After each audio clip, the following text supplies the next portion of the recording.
சற்று முன் கிடைக்கப்பெற்ற மிக மிக முக்கியமான செய்தி ஒன்று வெளியாகி உள்ளது. திருச்சியில் அமைச்சர் KN நேருவின் பதவி பறிக்கப்பட்டுள்ளதாக தகவல்கள் கிடைக்கப்பெற்றுள்ளது. இன்று தமிழக வெற்றிக் கழகத்தின் முதல் பிரச்சாரம் திருச்சியில் நடைபெற்றுள்ளது, அதாவது நடைபெற்று கொண்டிருக்கிறது என்றே நம்மால் கூற முடிகிறது. மேலும் இந்த ஒட்டுமொத்த பிரச்சாரமும் இன்று வரை கிட்டத்தட்ட மறைந்த முதல்வர் ஜெயலலிதா அவர்களுக்கு பிறகு பெரும் படைகள் என்றால் அது விஜய் அவர்களுக்கு வந்துள்ளது. ஆனால் இதுவரைக்கும் அவரது உரை நிகழ்த்தவில்லை, அந்த இடத்திற்கும் அவரால் செல்ல முடியவில்லை. அந்த அளவிற்கு மக்களின் படைகள் ஒட்டுமொத்தமாக கடல் அலைகள் போல் சூழ்ந்து விட்டார்கள். இது திமுகவிற்கு மிகப்பெரிய ஒரு நெருக்கடியை ஏற்படுத்தியுள்ளது.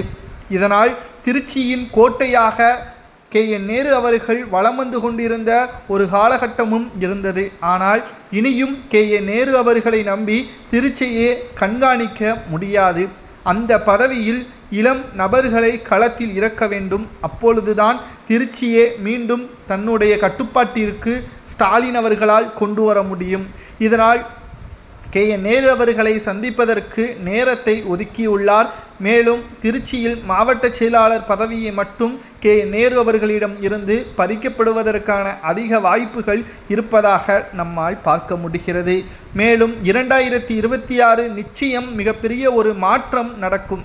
விஜய் அவர்கள் முதல்வராக வருகிறாரோ இல்லையோ, ஸ்டாலின் அவர்கள் முதல்வராக இருக்க மாட்டார் என்பது இந்த திருச்சியில் நம்மால் பார்க்க முடிகிறது. கிட்டத்தட்ட 10-30 மணி அளவிற்கு செல்லக்கூடிய அந்த பிரச்சார மேடை கிட்டத்தட்ட 2:30 மணி ஆகிவிட்டது. இன்று வரை அதற்கான நேரமும் அங்கு செல்லக்கூடிய பாதையும் மக்களின் படைகளால் சூழ்ந்து கொண்டிருப்பதால் திருச்சியின் கோட்டையாக இருந்த திமுக தற்பொழுது சுக்குநூறாக உடைந்துவிட்டது. திமுக திருச்சியில் இனி டெபாசிட்டை இழக்கும் என்ற நிலைமைக்கு தள்ளப்பட்டு விற்பதாக செய்தி ஊடகங்களில் நம்மால் பார்க்க முடிகிறது.